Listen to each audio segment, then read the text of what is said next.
Hello, as you all know कि IBPS SO law officer की vacancies आ चुकी हैं। एंड ये वैकेंसीज हर साल आती हैं। नवंबर एंड दिसंबर के मंथ में इनका एग्जामिनेशन होता है। और ये काफ़ी अच्छी वैकेंसीज हैं आईबीपीएस लॉ ऑफिसर की। ऐसे एलएलबी स्टूडेंट जो होते हैं उसमें फॉर्म फिल करते हैं एंड काफ़ी सारी अच्छी वैकेंसीज हैं। तो in this video we will see कि what is the eligibility of IBPS SO law officer and what should be the strategy. Exam date क्या है उसकी, और जॉब प्रोफाइल क्या होता है, इवन उसकी सैलरी क्या होती है, उस सब के बारे में हम इसमें थॉरोली डिस्कशन करेंगे। सो स्टार्ट करते हैं। First of all as you all know कि अभी जो फॉर्म है वो हमारे फिल होना स्टार्ट हो चुके हैं। और वो 3 नवंबर से स्टार्ट हुए हैं और लास्ट डेट उसकी 23 नवंबर है। तो मैं यही बोलूँगा आप सभी को कि प्लीज़ 23 तक का वेट ना करें और जितना जल्दी हो सके फॉर्म फिल कर दें। दो आईबीपीएस की वेबसाइट में कोई प्रॉब्लम होती नहीं है, बट फिर भी आप इतना डिले क्यों करें, आप पहले ही फॉर्म फिल कर दें, ठीक है, वो बेटर रहेगा। एंड इसका अगर हम प्री एग्ज़ाम की बात करें तो प्री एग्ज़ाम हमारा 26 दिसंबर को शेड्यूल है।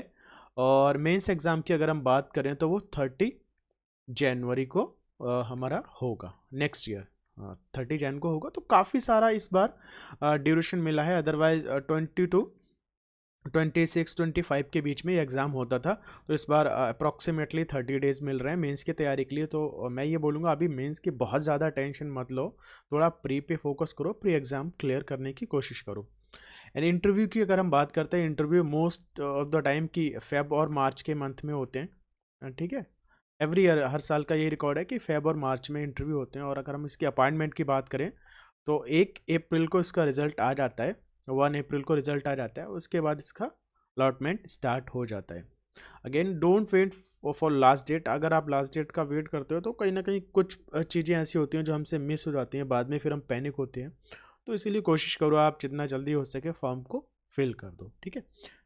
नेक्स्ट अगर हम इसकी बात करें वैकेंसीज की, तो इस साल वैकेंसीज पहले से ड्रॉप हुई है, लाइक डिक्रीज हुई है वैकेंसीज।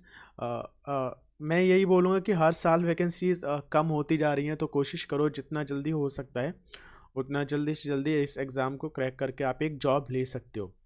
बट यहाँ पर कुछ मैंने वीडियोस देखे थे, कुछ लोग यूट्यूब पर ये भी कमेंट कर रहे हैं, कई वीडियोस भी बना रहे हैं कि वैकेंसीज इंक्रीज हो सकती है, इंक्रीज हो सकती हैं। बट मुझे पर्सनली यही लगता है कि वैकेंसी को इंक्रीज होने के चांसेस बहुत कम है। क्योंकि कई बार ऐसे भी लोग होते हैं, देखो सभी लोग सभी टाइप के लोग होते हैं। कुछ लोग ऐसे भी होते हैं जिन्हें अपनी कोचिंग इंस्टीट्यूट को रन करना है, या फिर कुछ इस तरीके के लोग होते हैं जिनको वैकेंसीज अब बढ़ेंगी बढ़ेंगी ये बोल के उनको स्टूडेंट भी चाहिए होते हैं। तो हर तरीके से लोग होते हैं। बट यहाँ पर हम यही मान के चलेंगे कि अभी के लिए हमारी 44 वैकेंसीज हैं और बढ़ने का कोई चांस नहीं है। हम 44 के लिए प्रिपरेशन स्टार्ट करेंगे, क्योंकि आप लोग इस चीज़ को मानोगे, कहीं ना कहीं अगर हमारे माइंड में ये होता है वैकेंसी इंक्रीज़ हो जाएगी इंक्रीज़ हो जाएगी, तो हम थोड़ा लेंटली होकर उसको तैयारी करते हैं। लेकिन हमें पता है कि हम ये सोचेंगे कि 44 से ज़्यादा वैकेंसीज इंक्रीज़ नहीं होने वाली है। एनी हाउ हमें इस 44 में ही सिलेक्शन लेना है, ठीक है। तो आप अच्छे से तैयारी कर सकते हो। यहाँ पर हम ये देखते हैं कि मोस्ट जो वैकेंसी हमारी वो 3 ही बैंक ने निकाली है, सेकंड एंड थर्ड। सबसे ज़्यादा number of vacancy union bank of India में आई है। ये इसलिए हुआ है बिकॉज काफ़ी सारे बच्चों ने यूबीआई को लास्ट 2 ईयर में छोड़ा है, काफ़ी सारे लोगों का, और अदर जगह भी सिलेक्शन हुआ है। एंड इसके अलावा bank of India and Canara bank, इन 3 में आई है। बाकी सब जगह एनआर लिखा हुआ है। एनआर का मतलब है नॉट रिपोर्टेड, या इसका मतलब ये नहीं है कि इसकी 0 वैकेंसीज है ना, ठीक है। जैसे अगर पंजाब एंड सिंध बैंक है, इसने कोई वैकेंसीज नहीं दी है, तो इसका मतलब ये नहीं है कि इसने 0 वैकेंसीज दिया। एनआर का मतलब होता है नॉट रिपोर्टेड। दैट मीन्स कि आईबीपीएस का जो अभी एडवर्टीजमेंट आया है, इस एडवर्टीजमेंट तक इस बैंक ने आईबीपीएस को ये वैकेंसीज अभी तक रिपोर्ट नहीं किया। हो सकता है इन फ्यूचर ये लोग रिपोर्ट कर दें तो वैकेंसीज इंक्रीज हो सकती है ना। अगर नहीं रिपोर्ट करते हैं तो वैकेंसीज इतनी भी रह सकती हैं। हो सकता है वैकेंसीज डिक्रीज भी हो सकती है। जैसे अगर आप लोग को एक दो लोग को पता हो कि आईबीपीएस आरआरबी में ऐसा होता है, वैकेंसी आने के बाद में भी वैकेंसी डिक्रीज हो जाती है। तो जब तक आपका अपॉइंटमेंट नहीं हो जाता तब तक आपको यही मान के चलना है कि इतनी वैकेंसीज हैं और इन्हीं में मुझे प्रिपरेशन को अच्छे से करना है। अगर इंक्रीज होती हैं तो देन वेल एंड गुड, अगर नहीं होती हैं तो मुझे सिलेक्शन इतने में ही चाहिए। ओके। एलिजिबिलिटी की अगर हम बात करते हैं, 20 to 30 ईयर यहाँ पर एज वेरियर है। और एलएलबी सिर्फ पास होना चाहिए, कोई परसेंटेज का क्राइटेरिया नहीं है कि कितना सीजीपीए होना चाहिए, कितना परसेंटेज होना चाहिए, ऐसा इसमें कुछ भी मेंशन नहीं किया गया होता है। बार काउंसिल रजिस्ट्रेशन की अगर हम बात करें तो वो मैंडेटरी होता है, इसके बिना अगर आप फॉर्म ही फिल नहीं कर पाओगे, इसके बिना तो फॉर्म ही फिल नहीं कर पाओगे, किसी भी स्टेट का हो सकता है यहाँ पर, ठीक है। और अगर आपने देखा होगा वो फॉर्मेट इस तरीके का होता है, जो भी फॉर एग्जांपल अगर हम राजस्थान की बात करते हैं, राजस्थान का एक पर्टिकुलर नंबर होगा 0 1 2 3 जो भी नंबर होगा, ऑब्लिक हमारी उसमें ईयर लिखी होगी, इस तरीके से नंबर गिवन होता है, तो वो आपको सेम उसी तरीके से फिल करना है। सेम HR होता है तो नंबर गिवन होता है और वो ईयर ऑब्लिक करके होता है, इस तरीके से हमारा वो रजिस्ट्रेशन नंबर होता है। कंप्यूटर सर्टिफिकेट की बात करें तो कंप्यूटर सर्टिफिकेट आपको मैंडेटरी है at the time of interview, ठीक है। इंटरव्यू टाइम पर आपको कंप्यूटर सर्टिफिकेट मैंडेटरी है। अभी आपको फॉर्म में सिर्फ यस और नो फिल करना है, तो वहां पर आई एम रिपीटिंग अगेन कि हर किसी को यस ही फिल करना है, क्योंकि अगर आप नो फिल करते हो तो वो मैंडेटरी एलिजिबिलिटी है। और अगर किसी के पास कंप्यूटर वगैरह नहीं है तो बहुत सारी जगह से कंप्यूटर सर्टिफिकेट मिल जाता है, आप इतना ज़्यादा टेंशन मत लो, अभी के लिए यस फिल कर दो। बाद में अगर कोई इशू आएगा तो आप लोग इस टेलीग्राम चैनल पर मुझसे बात कर सकते हैं, कंप्यूटर सर्टिफिकेट इजीली आपके एरिया में बन जाता है।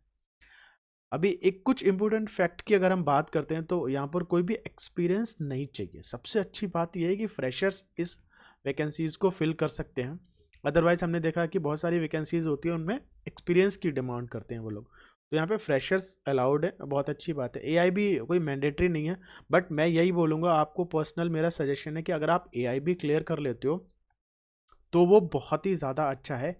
एनी हाउ आप लोग कोशिश ये करो कि एआई भी क्लियर होना चाहिए, क्योंकि उससे आपको फ्यूचर आपका सेफ है। बीइंग एज ए एडवोकेट अगर आप कहीं और भी जाते हो तो एआई भी क्लियर होने के बाद आपका जो सर्टिफिकेट है वो लाइफ टाइम वैलिड होता है, ठीक है। अगर आपने एआई भी क्लियर नहीं किया है तो आपका सर्टिफिकेट 2 ईयर वैलिडेशन का होता है। आप लोग को पता होगा जिन लोगों का एआई भी क्लियर है उनको परमानेंट सर्टिफिकेट मिला होगा, एंड जिन लोगों का एआई भी क्लियर नहीं है उनको प्रोविजनल सर्टिफिकेट मिला होगा। तो कोशिश ये करो एआईबी एग्जाम को क्लियर कर लो अभी या बाद में, अभी 2 ईयर का टाइम होता है उसमें क्लियर कर लो। नेक्स्ट अगर हम बात करते हैं जॉब प्रोफाइल की, तो जॉब प्रोफाइल अगर हम देखेंगे लॉ ऑफिसर का तो काफ़ी अच्छा है। एंड बैंक में स्केल 1 की जॉब होती है, स्केल 1 ऑफिसर होता है, 1 2 3 4 5 इस तरीके से होते हैं। फिर मैनेजमेंट ग्रेड आ जाता है, ये जेएमजी ग्रेड है, जूनियर मैनेजमेंट ग्रेड है, उसका मैनेजमेंट ग्रेड आ जाता है। तो इसमें किस तरीके की आपकी पोस्टिंग कहीं पर भी हो सकती है, हो सकता है कोई रिकवरी ब्रांच में हो जाए या जोनल ऑफिस में हो जाए, हेड ऑफिस में हो जाए। मोस्टली आपकी इन्हीं जगह पे ज़्यादातर हमने देखा है कि हेड ऑफिस में या जोनल ऑफिस में या रिकवरी ब्रांच में ही आपकी पोस्टिंग होती है। आपको किसी भी टाइप के लीगल मैटर को हैंडल करने को दिया जा सकता है, कोई भी ओपिनियन लिया जा सकता है आपसे लीगल पॉइंट ऑफ व्यू में, या किसी ब्रांच को असिस्ट करने के लिए बोला जा सकता है, कहाँ किसी तरीके का अगर कोई इशू आ रहा है तो कोई भी लीगल रिलेटेड मैटर हो उसका आपका वर्क लिया जा सकता है। ऐसा नहीं है कि आप सिर्फ नोटिस इशू करना है या फिर जो लोन लिया है उसके डॉक्यूमेंट को लाइक अटेस्ट करना है, ऐसा कुछ नहीं, कुछ भी आपसे काम लिया जा सकता है अकॉर्डिंग टू जो भी आपका जिस ब्रांच में है जहाँ पर आपकी पोस्टिंग है उसके अकॉर्डिंग। हमने देखा है मोस्ट काफ़ी सारे बच्चे या तो हेडक्वार्टर में पोस्टेड होते हैं या फिर जो एसेट रिकवरी ब्रांच होती है वहाँ पर पोस्टेड होते हैं, और डायरेक्ट डीलिंग होती है वहाँ पर DRT NCLT इन सब से डीलिंग भी हो सकती है। जो आपका एक पैनल होता है, जब आपकी ज्वाइनिंग हो जाएगी, ज्वाइनिंग होने के बाद आपको पता चलेगा कि बैंक का एक पैनल होता है, उस पैनल से आपका डायरेक्ट डीलिंग रहेगा। एज सच बहुत ही कम होता है कि आप अपने नाम से केस वगैरह वो सब चीज़ें नहीं करते हैं, वहाँ पर एक पैनल होता है एडवोकेट का, उस पैनल को आप असिस्ट करते हैं बैंक की तरफ से।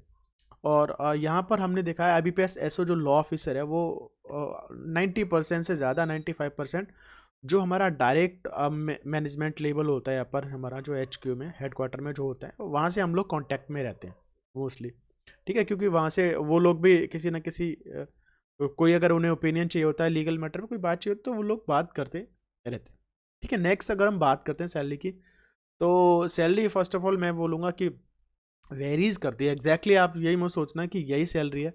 अगर किसी को थोड़ा बहुत डाउट होगा तो मैं सैलरी स्लिप भी डाल दूंगा, सैलरी स्लिप इसलिए नहीं डाली, 2 3 लोग की है तो थोड़ा सैलरी में कितना ज़्यादा इश्यू नहीं है। अगर आपकी टायर 1 टायर 2 सिटी इस तरीके से है तो वहाँ थोड़ा सा चारे ऊपर नीचे हो सकता है, बट ऑन एन एवरेज अगर मैं बात करूँगा तो आपकी ग्रॉस सैलरी होगी वो 55,000 से लेके 63 65 तक हो सकती है ग्रॉस सैलरी, ठीक है।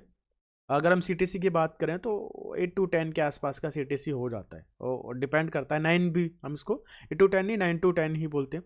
अगर नेट सैलरी की अगर हम बात करते हैं तो 48,000 से लेके 55 तक आपको इन हैंड सैलरी मिल जाती है। इतनी इतनी तो लगभग मिल ही जाती है, लाइक 48 प्लस तो 47,500 हो गया, या 47,800 हो गया। इतना 100-200 रुपये का अंतर है ये सिर्फ, वरना 48,000 से लेके यहाँ से लेके और 53, 54, 55 तक आपकी सैलरी जा सकती है। तो बट आप ये मान के चलो ऑन एन एवरेज कि आपको 50K तो अप्रॉक्सीमेटली मिलने ही मिलने। जो मेजर डिडक्शन होता है इसमें एनपीएस और टैक्स का होता है, वो सबको मैंडेटरी है, बट वो सब हटा के आराम से आपको 50,000 के आसपास तो सैलरी मिल जाती है। ठीक है, नेक्स्ट अगर हम बात करते हैं बैंक प्रेफरेंस की, तो यहाँ पर मैं यही बोलूँगा कि बैंकिंग की प्रेफरेंस जब आप फॉर्म फिल करेंगे, ठीक है, तब देनी पड़ती है। और फॉर्म फिल के टाइम पे बैंकिंग की प्रेफरेंस से बहुत ज़्यादा कोई इशू नहीं होता है, क्योंकि आपको पता है 3 बैंक्स ने वैकेंसीज निकाली हैं, कैनरा बैंक, ठीक है, बीओआई, ठीक है, और यूबीआई। तो यहाँ पर मेरा सजेशन आप लोग के लिए, इस पार्ट को थोड़ा ध्यान से सुनना, मेरा सजेशन यहाँ पर यही होगा कि बैंक प्रेफरेंस आप अपने एरिया वाइज दें। फॉर एग्जांपल अगर कोई पर्सन, हम 3 लोग का एग्जांपल लेते हैं, ठीक है, अगर कोई पर्सन मान के चलो महाराष्ट्र में रह रहा है, ठीक है, यहाँ लिखते हैं शॉर्टकट MH, या गुजरात में रह रहा है, या वेस्टर्न रीजन में रह रहा है, और उसको मुंबई आसपास के एरिया में ही रहना है, तो वो कोशिश करे कि फर्स्ट प्रेफरेंस हो वो बैंक ऑफ इंडिया दे दे, या फिर बैंक ऑफ बड़ौदा दे दे, ठीक है। और सेकंड प्रेफरेंस अगर हम बात करें तो वो सेंट्रल बैंक है उसको दे सकता है, ठीक है। और सेंट्रल बैंक के अलावा और किसको दे सकता है वहाँ पे, बैंक ऑफ महाराष्ट्र को दे सकता है, ठीक है। बैंक ऑफ महाराष्ट्र के अलावा और क्या दे सकता है, यूनियन बैंक को दे सकता है, ठीक है। इस टाइप से, ये एग्जैक्टली क्लियर नहीं है, आप इस तरीके से देख सकते हो कि किस एरिया में किसके हेडक्वार्टर्स हैं। क्योंकि देखो अगर आपने हेडक्वार्टर में पोस्टिंग मिलती है, अगर कोई पर्सन है, फॉर एग्जाम्पल कोई पर्सन कोलकाता का है, एंड उसने यूनियन बैंक ऑफ इंडिया को फर्स्ट प्रेफरेंस दिया और यूनियन बैंक ऑफ इंडिया मिलती है, एंड उसकी ज्वाइनिंग हेडक्वार्टर में हो जाती है, तो उसको तो मुंबई मिलेगा। तो जो रिलोकेशन होगा उसको ध्यान में रखते हुए आप कोशिश ये करो कि आपके एरिया में जो बैंक्स के हेडक्वार्टर है वहाँ को पहले प्रेफरेंस दो, और जो अदर में है वहाँ पर या अपने अकॉर्डिंग देख सकते हो। इसमें एज सच इतना बड़ा कोई बिग इशू नहीं है। एंड सेकेंड केस की अगर हम बात करते हैं तो यहाँ पर हम देखते हैं वेस्टर्न के अलावा साउथ, साउथ के जो बच्चे हैं वो लोग क्या दे सकते हैं, कैनरा बैंक को दे सकते हैं, ठीक है। या फिर इंडियन बैंक हो गया, हाँ इंडियन बैंक का भी हेडक्वार्टर साउथ में है, या फिर इंडियन ओवरसीज़ बैंक हो गया। इस तरीके से उसके बाद इन बैंक्स के बाद में फिर जो भी बिग बैंक्स हैं जिनकी नेटवर्थ ज़्यादा है, for example BOB and UBI, इस तरीके से रख सकते हैं।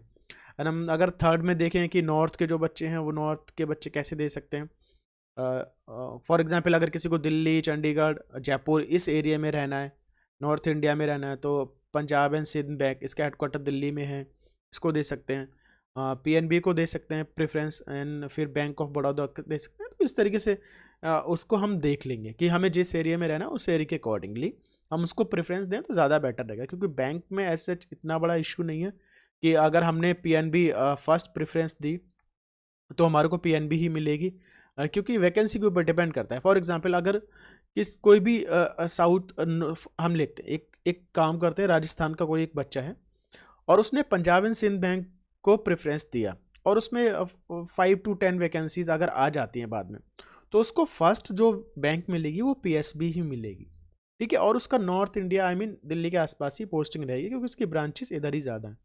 लेकिन अगर उसने बैंक ऑफ इंडिया अदर कोई बैंक भी दिया तो उसके अकॉर्डिंगली उसको मिलता है। तो अगर आप एरिया वाइज देखेंगे तो ज़्यादा बेटर रहेगा मेरे अकॉर्डिंग।